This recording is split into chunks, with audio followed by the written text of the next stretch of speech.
நீங்க கோயிலம்பாக்கம் நியர்பை அமைஞ்சிருக்க நன்மங்கலம் லொகேஷன்ல ஒரு 3 BHK new duplex house பார்த்துட்டு இருக்கீங்களா? அப்ப இந்த வீடியோ உங்களுக்கானதுதான். மொத்தம் நம்ம 3 வீடு கன்ஸ்ட்ரக்ஷன் பண்ணிருந்தோங்க. 3 வீடுமே நம்மளுக்கு ரெடி டு மூவ் ஸ்டேஜ்ல வந்துருச்சுங்க. 3 வீடுமே நம்மளுக்கு ஈஸ்ட் ஃபேசிங் பார்த்த மாதிரி தான் அமைஞ்சிருக்கு. இந்த ப்ராப்பர்ட்டி எக்ஸாக்ட்டா நம்ம நன்மங்கலம் டு குரோம்பேட் போற மெயின் ரோட்ல தான் லொகேட் ஆயிருக்கு.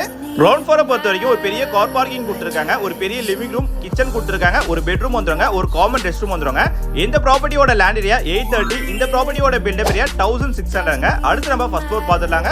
ஃபர்ஸ்ட் ஃப்ளோரை பொறுத்த வரைக்கும் பெரிய லிவிங் ரூம் கொடுத்துருக்காங்க. இந்த லிவிங் ரூம்லயே ஒரு வாஷ் மிஷின் ஏரியா நம்மளுக்கு வந்துருங்க. இது நம்மளுக்கு செகண்ட் பெட்ரூம் வருங்க. இந்த பெட்ரூமும் நல்ல ஒரு பெரிய பெட்ரூமாவே கொடுத்துருக்காங்க. இந்த பெட்ரூம்குள்ளேயே ஒரு அட்டாச் ரெஸ்ட் ரூம் கொடுத்துருங்க. அப் டு உங்களுக்கு வால் வரைக்குமே நியூ மாடல் டைல் தான் ஃபிக்ஸ் பண்ணிருக்காங்க. இது நம்மளுக்கு மாஸ்டர் பெட்ரூமுங்க. இந்த பெட்ரூம் நல்ல ஒரு பெரிய பெட்ரூமாவே கொடுத்துருக்காங்க. இந்த பெட்ரூம்குள்ளேயே பாத்தீங்கன்னா ஒரு அட்டாச் ரெஸ்ட் ரூம் நம்மளுக்கு வந்துருங்க. அது மாதிரி இந்த பெட்ரூம்குள்ளேயே பாத்தீங்கன்னா நம்மளுக்கு ரோட் ஃபேசிங் பார்த்த மாதிரி ஒரு பால்கனி செட்டப் கொடுத்துருக்காங்க. இந்த வீடியோட பிரைஸ் நீங்க தெரிஞ்சுக்கணும்னா பிரைஸ்னு கமெண்ட் பண்ணுங்க.